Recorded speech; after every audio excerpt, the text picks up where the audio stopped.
Selamat siang Pak Permina, saya akan menjelaskan tugas akhir saya, yaitu saya ambil dari Tengah Kopi, tempat saya sebelumnya jadi barista. Saya Fani dengan NIM 1170291. Saya akan menjelaskan profilnya. Jadi Tengah Kopi itu pertama kali didirikan oleh 3 orang yang emang aslinya pengusaha kopi, bernama Mas Bagus, Mas Mahe, dan Mas Busbay. Mereka itu pendiri, 3 owner itu. Terus lokasi pertamanya di Jalan Babarsari, sama mereka mempunyai cabang di depan SMA Stella Beach 1 di Sabiren. Total karyawan, mereka memiliki 12 karyawan. Saya langsung masuk ke bab 4, yaitu metode pengumpulan data. Jadi teknik pengumpulan data adalah sebuah teknik atau cara yang dilakukan oleh peneliti untuk bisa mengumpulkan data yang terkait dengan permasalahan dari penelitian yang diambil. Jadi untuk kasus ini, teknik yang saya gunakan adalah angket kuesioner. Kuesioner ini bersifat tertutup, di mana saya melakukan tatap muka secara langsung dengan narasumber. Jadi bab 5 yaitu asesmen dan penanganan risiko. Jadi pertama, identifikasi risiko. Jenis risiko yang dihadapi oleh Tengah Kopi yaitu ada risiko keuangan, teknologi, risiko etika, dan kesehatan dan keselamatan. Berikut adalah analisis risiko. Jadi jenis risiko di atas memiliki dampak jelas mempengaruhi berlangsungnya usaha. Adapun hal-hal yang dihadapi oleh usaha terkait dengan jenis risiko tersebut, yaitu pertama, risiko keuangan. Jadi usaha itu tidak memiliki kendala memenuhi kebutuhan mendadak dan tidak harus membayar kredit karena modal usaha berasal dari modal pribadi. Nilai tukar mata uang juga tidak mempengaruhi harga bahan baku, namun perusahaan mengalami risiko terlambat bayar atas piutang. Terus yang kedua, risiko teknologi, yaitu kebocoran informasi serta data karyawan atau fasilitas komunikasi yang memadai seperti HT, AT, WiFi, dan yang lain. Risiko etika yaitu penggunaan kata yang tidak tepat ketika berbincang dengan sesama. Risiko kesehatan dan keselamatan yaitu dampak pandemi COVID-19 menurunkan penjualan. Kita masuk ke pengukuran risiko, yaitu ada kriteria level probabilitas atau frekuensi. Jadi berdasarkan pengumpulan data yang saya kumpul, yaitu melalui kuesioner, itu mengacu pada 4 jenis, yaitu ada risiko keuangan. Jadi kalau dari risiko keuangan tuh kayak usaha tidak memiliki kendala untuk memenuhi kebutuhan mendadak. Dalam risiko keuangan terdiri dari risiko likuiditas, jadi keuangan perusahaan kurang liquid untuk memenuhi kebutuhan mendadak, jarang terjadi atau frekuensinya adalah 2 kali hingga 5 kali dalam setahun. Probabilitasnya di antara 20% hingga 40%. Kalau dari risiko kreditnya macet atau gagal bayar sangat jarang terjadi dengan frekuensi peristiwa sebanyak kurang dari 2 kali dalam setahun dan probabilitasnya antara 1% hingga 20%.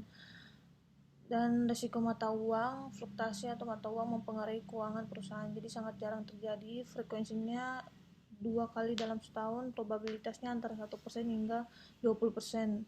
Risiko pendanaan yaitu gagal bayar atau terlambat bayar, jarang terjadi dengan frekuensi kejadian 5-7 kali dalam setahun dan probabilitasnya antara 40-60%.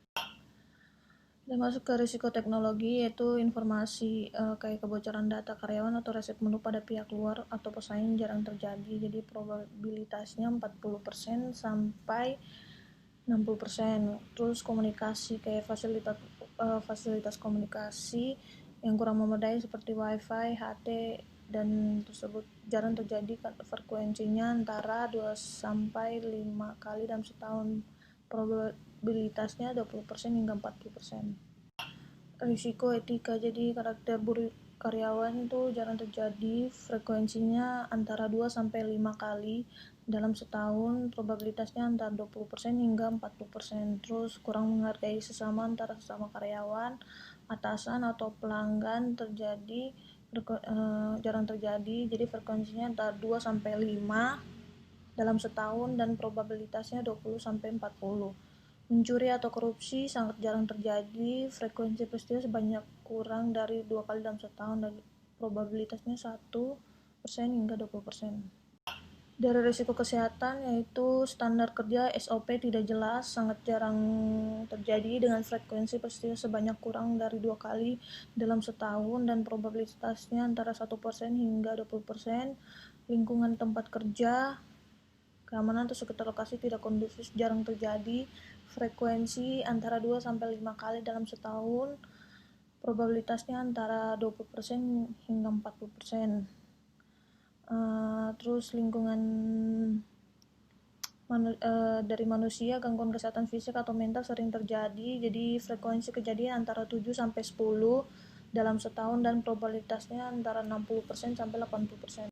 Masuk ke kriteria level dampak atau resiko. Pertama ada resiko keuangan. Jadi resiko keuangan terdiri dari 4, yaitu risiko likuiditas, kredit, mata uang, dan pendanaan. Kalau dari risiko likuiditas, keuangan perusahaan kurang likuid untuk memenuhi kebutuhan mendadak, berdampak pada minor karena merupakan suatu peristiwa yang jarang terjadi. Dari risiko kredit, kredit macet atau gagal bayar berdampak tidak signifikan karena merupakan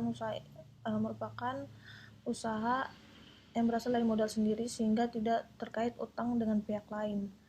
Mata uang yaitu fluktuasi mata uang tidak mempengaruhi keuangan perusahaan karena tidak berdampak dan tidak signifikan naik turunnya nilai tukar mata uang atau tidak mempengaruhi bahan baku. Kalau dari pendanaan, gagal bayar atau terlambat bayar berdampak pada middle karena pendanaan yang diberikan baik untuk tujuan usaha maupun tujuan lainnya cukup sering mengalami keterlambatan bayar sehingga mempengaruhi kas.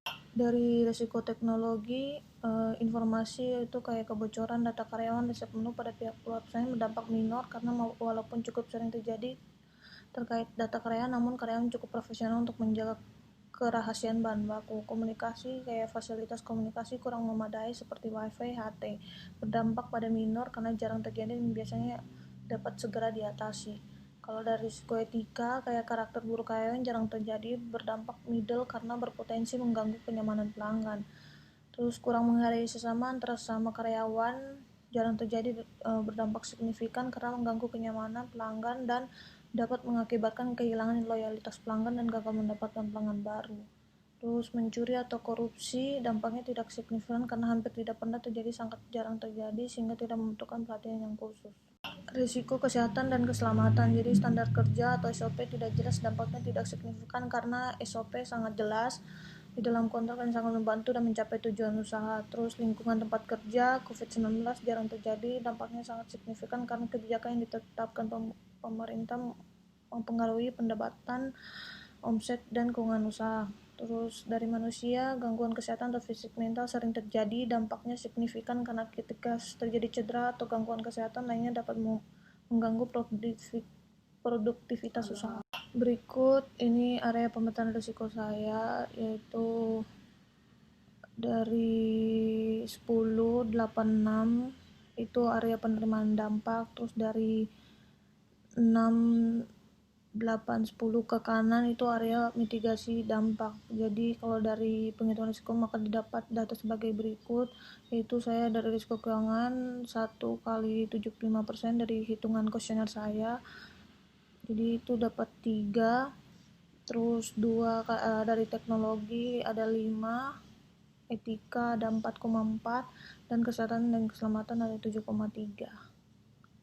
Ini evaluasi resiko, saya mengambil dari buku dan mengikuti Pak Perminas. Jadi ada level resiko, besaran resiko, dan tindakan yang diambil dan jumlah resiko. Jadi setelah melakukan perhitungan resiko dan mendapatkan angka tersebut, maka dapat kita lihat bahwa keempat level resiko tersebut secara keseluruhan maupun terpisah berada, kemudian berdasarkan level dampak secara keseluruhan masih berada pada area aman hijau. Jadi urutan prioritas risiko sebagai berikut. Jadi pertama ada kesehatan dan keselamatan, etika, teknologi, dan keuangan. Jadi kesehatan dan keselamatan meskipun berada dalam area hijau, namun jika dilihat secara terpisah, salah satu peristiwa yaitu COVID memiliki dampak yang signifikan terhadap keberlangsungannya usaha. Seperti yang kita tahu bahwa kebijakan pemerintah mengenai social distancing sungguh sangat mempengaruhi sebagai aspek perekonomian di Indonesia. Jadi setiap risiko itu ada penanganannya, jadi memberikan dampak yang berbeda-beda pada perusahaan. Risiko keuangan merupakan risiko yang memiliki penghitungan risiko dengan angka yang paling rendah, namun tidak menutup kemungkinan angkanya meningkat ketika risiko lain tidak ditangani dengan baik. Sementara itu, kesehatan dan keselamatan merupakan risiko yang memiliki angka penghitungan tertinggi. Penyebab utamanya adalah karena wabah COVID-19 yang sedang dihadapi dunia saat ini. Hal ini mempengaruhi penjualan yang mengakibatkan penjualan menurun secara drastis. Penanganan yang diterapkan oleh Tengah Kopi yaitu penyediaan sabun cuci tangan dan sanitizer, mengeluarkan beberapa ketentuan seperti social distancing, terus merumahkan karyawan yang sedang keadaan tidak baik atau tidak sehat, menghindari terkena virus corona, menjaga lingkungan bersih dan nyaman bagi kepentingan bersama, mewajibkan kalian menjaga kebersihan produk sehingga konsumen dapat tetap membeli produk tanpa merasa takut terkena virus. Ini peta residual risk saya ada di 864 seperti tadi yang di atas saya sudah jelaskan.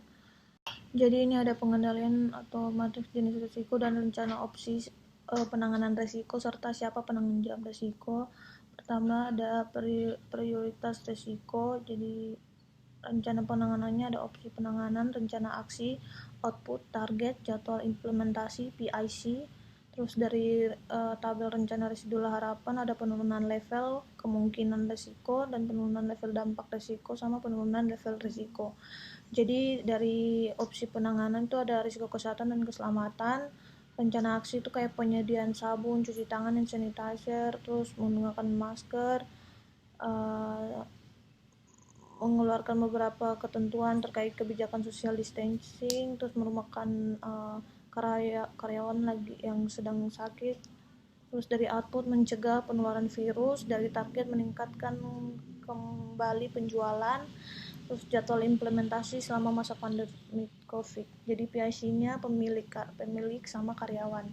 Terus penurunan level itu 1, penurunan level dampak itu 3, sama penurunan level resiko 4. Jadi simpulan, jadi hal ini perusahaan memiliki dua faktor eksternal internal, masing-masing 6 risiko. Jadi berdasarkan analisa di atas maka ditemukan risiko kesehatan dan keselamatan yang merupakan risiko yang lebih besar dibanding ketiga risiko lainnya, disebabkan karena situasi pandemi COVID yang sedang dihadapi bersama. Jadi untuk meminimalisir dampak risiko, Tengah Kopi melakukan beberapa penanganan seperti penyediaan sabun cuci tangan, sanitizer, dan mewajibkan pekerja pelanggan untuk menggunakan masker saat berada di area usaha. Dan rekomendasi saran yaitu saran saya untuk Tengah Kopi untuk sementara tidak melayani minum di tempat apabila tujuannya adalah mencegah penyebaran virus. Layanan di tempat ini bisa tapi digantikan dengan take away. Jika memang harus tetap disediakan layanan minuman di tempat, sebaiknya melakukan jarak antara sesama pelanggan dan karyawan.